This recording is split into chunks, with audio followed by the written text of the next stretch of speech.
Assalamualaikum warahmatullahi wabarakatuh. Halo teman-teman semua, bersama lagi dengan saya Alvan di channel Alvan Ramadan.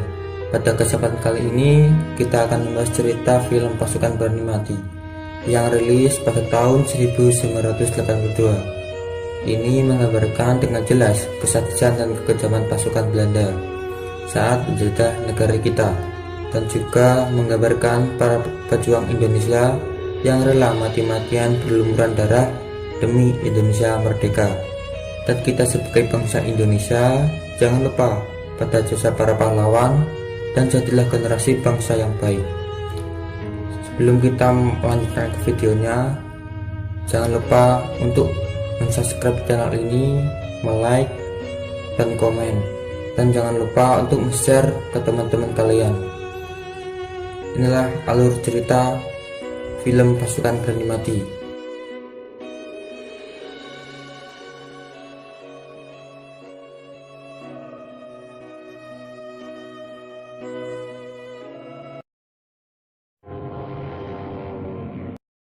Berlatar pada tahun 1948, tepatnya pada saat Belanda meluncurkan agresi militer kedua dan mengerahkan pesawat militernya untuk menghancurkan rumah para penduduk.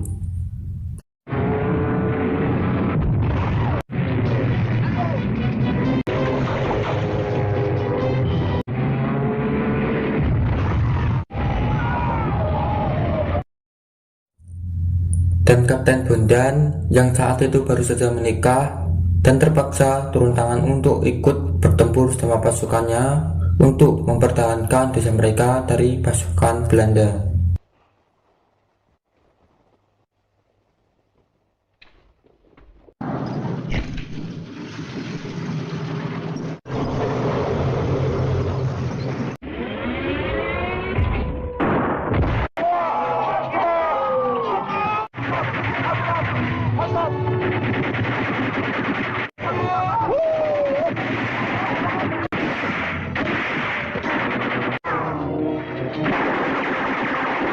Ayo mundur semua. Ayo cepat sedikit.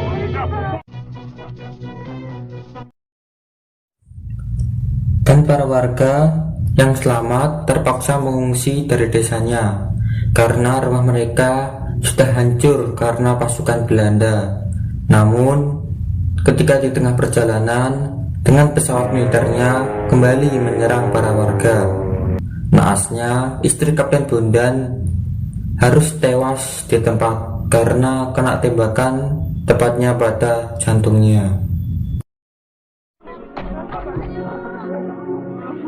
Tolong. Kita hancurkan mereka.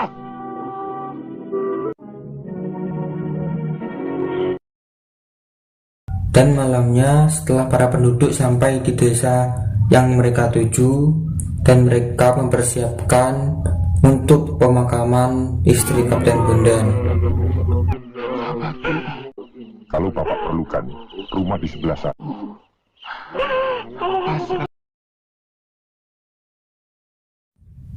Sim berganti kepada Jebar dan 3 anak buahnya yang saat itu sedang melakukan pencurian. Namun ketika ia mau pergi, ia dipergoki oleh pasukan Belanda yang saat itu sedang berpatroli. Keluar semua, kalau tidak saya tembak. Ampun, Doro Tuan, jangan. Kamu orang Republik ya? Menang. Ketika mereka diinterogasi, ketiga anak buahnya berusaha untuk melarikan diri. Namun mereka kena tembakan oleh pasukan Belanda.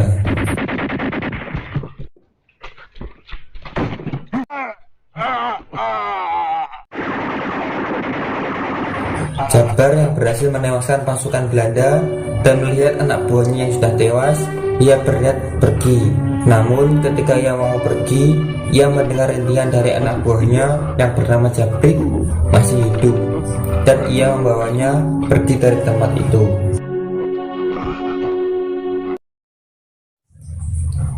Dan di sisi lain, Kapten Bondan dan pasukannya mulai menyusun rencana untuk menghancurkan markas Belanda dari arah utara melalui taktik trik yang dilakukan Jenderal Sudirman. Pertunjukan pada dunia luar bahwa republik ini masih musuh yang diduga akan dikonsentrasi. Sementara itu, Jabar bersama anak buahnya yang sekarat minta pertolongan kepada pasukan Kapten Bondan yang saat itu sedang berjaga. Susah ngambilnya kecil. Tolong Pak.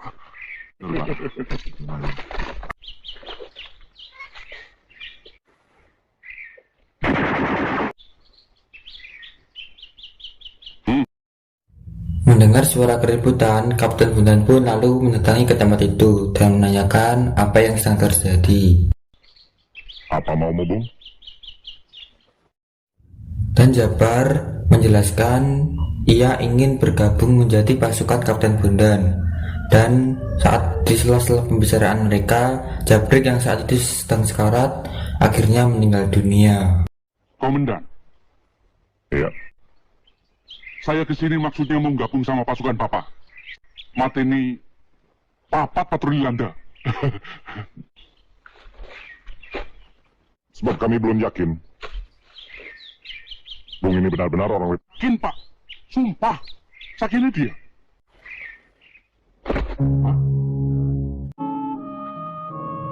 Break.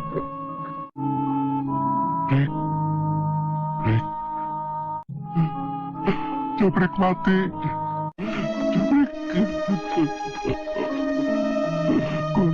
Jabrik mati. Lalu Jabar kembali untuk meyakinkan Kapten Bondan bahwa ia benar-benar ingin bergabung. Tapi apa lantas kita tidak boleh? Ya memang maling. Baik. Bung boleh bergabung dengan kami. Di semua peraturan di sini. Aku tidak segan-segan untuk menembak, Pak. Setelah Terima itu, kasih banyak-banyak. Jabar pun pergi ke dapur umum untuk meminta makan siang. Namun, saat di dapur umum, Jabar berulah lagi karena tidak dilayani dengan baik sama pelayan.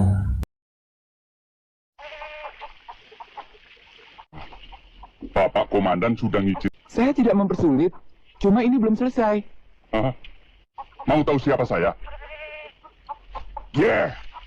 Jabar jagoan pasar sore. Siapa wani nantang kemauannya? Ayo, talah dini. Lalu kemudian datanglah Sang Ninting menodongkan senjata kepada Jabar. Ayo bangun. Aku hanya menjawab tantanganmu. Ayo. Ayo. Hai.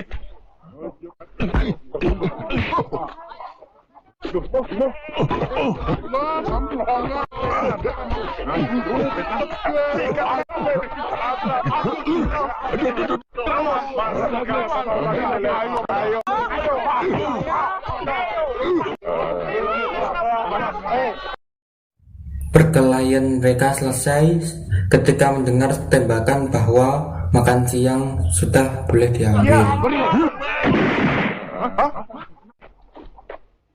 Waktu makan.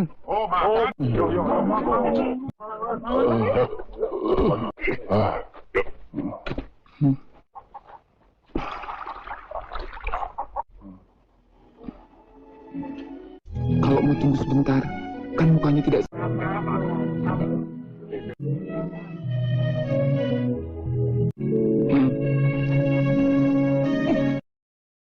Malam harinya, Kapten Bondan dan pasukannya mulai menjalankan rencananya. Sang Inti, Sang Geram William, dan Kobra Gading ditugaskan untuk mencari informasi keberadaan markas Komando Mikra. Pasti Belanda akan menyerang ke selatan. Kalau sekiranya Belanda melakukan pengejaran, cari informasi tentang markas Nika. Ya, William, Kopral Gani, siap ikut saya. Dirasa semua sudah siap, mereka pun menjalankan misinya dengan dibantu oleh bocil-bocil di sana dan berhasil menewaskan satu pasukan yang sedang bermabuk-mabukan.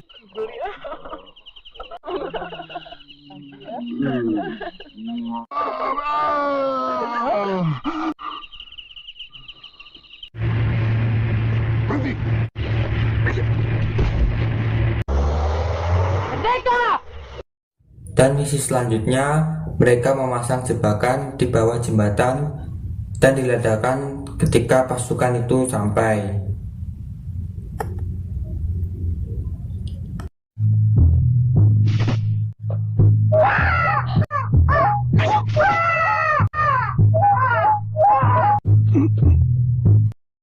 Dan ketika mereka sampai, sang kapten pun menyuruh pasukannya untuk memeriksa ada jebakan apa tidak di bawah jembatan untuk memastikan keselamatan mereka.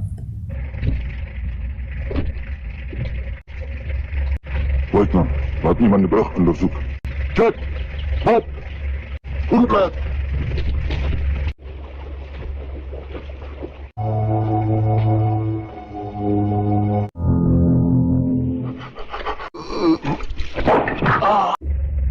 Voorwaarts! Mars!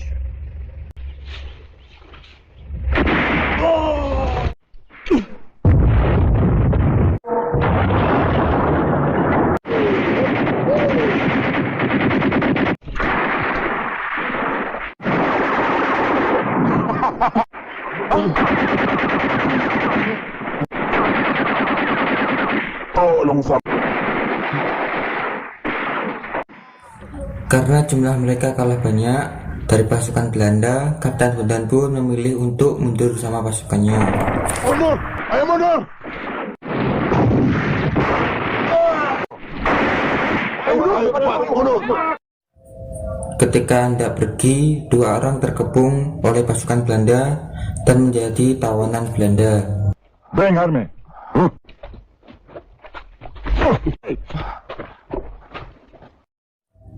Dan pasukan Kapten Bondan pergi menyeberangi sungai dengan melalui rakit yang sudah disiapkan.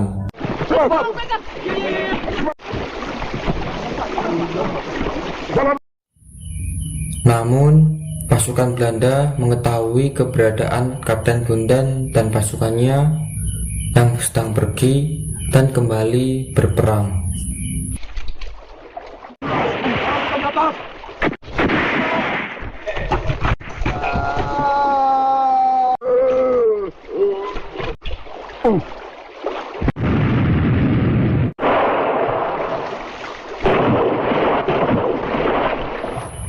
Setelah peperangan selesai, Kapten Bondan beserta pasukannya yang masih hidup pulang ke rumah masing-masing, dan terlihat para warga menanti kedatangan mereka.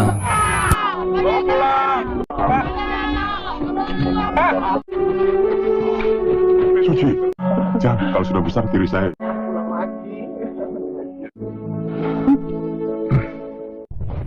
Scene berganti pada dua tawanan yang disiksa oleh pasukan Belanda agar mau beritahu keberadaan markas mereka.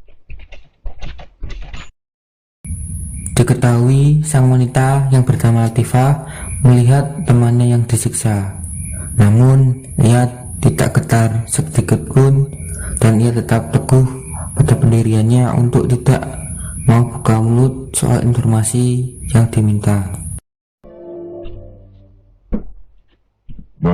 Tuan sedang mulai dengan pertanyaan itu. Ya, Terjebak. sebelum menyerang, saya akan informasi Nona tidak benar. Artinya, Nona akan ditembak mati. Daripada jadi seorang pengkhianat. Mendengar pernyataan itu, Mayor Mikra lalu menyuruh pasukannya untuk menyiksa Latifah.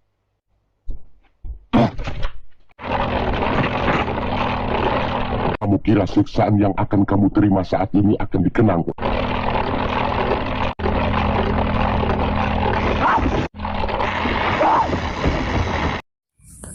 Dan sementara itu, Kapten Inting sedang berdebat kepada Saudagar Kaya.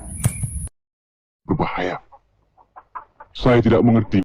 Orang itu berniat untuk pergi dari markas, namun Sengsang Inti melarangnya karena mengkhawatirkan Saudagar itu tertangkap oleh pasukan Belanda dan mengkhawatirkan ia akan membocorkan tentang keberadaan markas. Dan William mencoba untuk menahannya, namun Saudagar itu keras kepala dan tetap pergi dari tempat itu. Dan di sisi lain, Latifah didatangi oleh salah satu ajudan Mayor Mikra, dan ternyata dulunya ia adalah teman perjuangan Latifah. Namun ia berbelok dan mengkhianati negerinya sendiri. Mulutmu main kedaulatan yang diperoleh dengan tangan sendiri. Dengan bergabung dengan Belanda, ia pun mengancam Latifah bahwa akan menangkap ayahnya jika ia tetap tutup mulut. Jangan bawa ayahku. Dia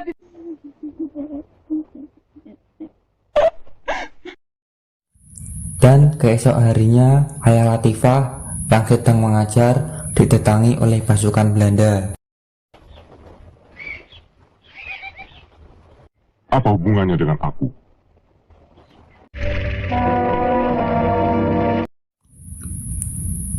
Setelah di markas, ayah Latifah pun dipaksa untuk buka mulut tentang markas anaknya.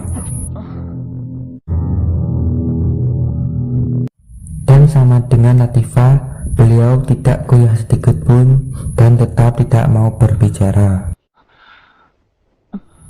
Dan disaksikan oleh anaknya sendiri, ayah Latifah disiksa dengan cara dicabuti kuku kakinya dengan tangan.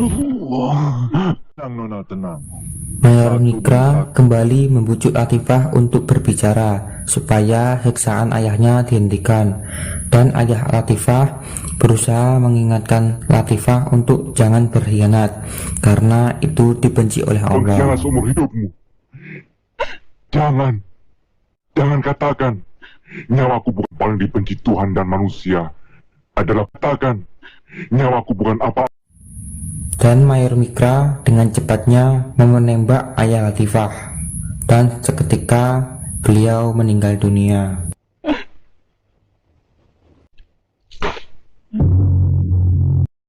Sim berganti kepada saudagar kaya yang keras kepala itu. Ketika di tengah perjalanan, ia diinterogasi oleh pasukan Belanda. Namun ketika ia mau bicara tentang markas, Graham William menembaki pasukan Belanda dan saudagar kaya itu.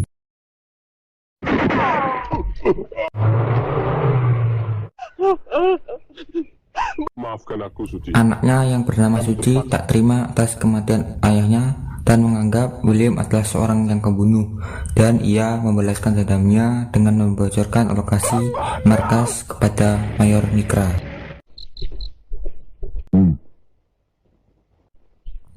Dan Latifah yang mengetahui itu tentu marah besar kepada Suci. pengkhianat. Aku marah. Ayahku dibunuh mereka. Belum ada sehari ayahku mati di sini. Ini Jangan. Dan keesok harinya, pasukan Belanda mendatangi markas untuk menyerbu pasukan Kapten Bondan beserta warga. Belanda!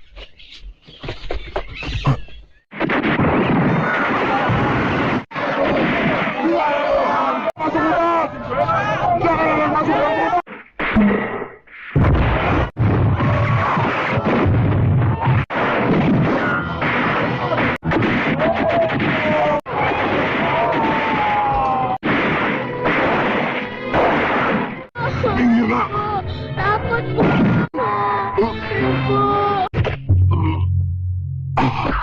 Dit is moog en doodslag.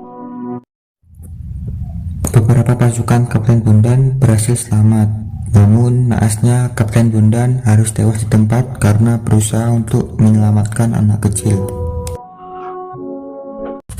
Dan mereka semua pun berjanji akan membalaskan dendam mereka kepada Belanda, dan mereka lalu membentuk pasukan yang diberi nama pasukan berani mati. Dan malamnya mereka mulai menjalankan aksinya.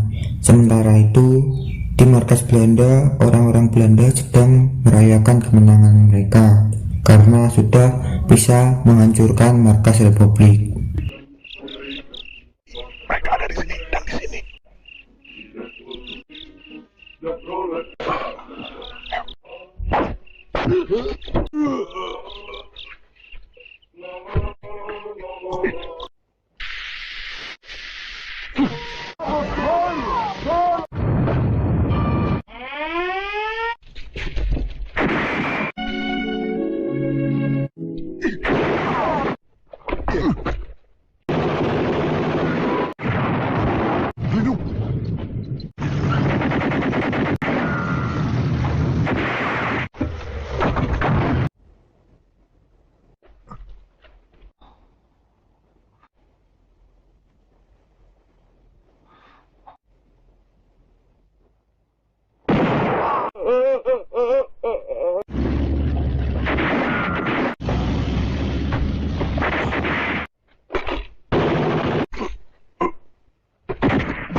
Pak,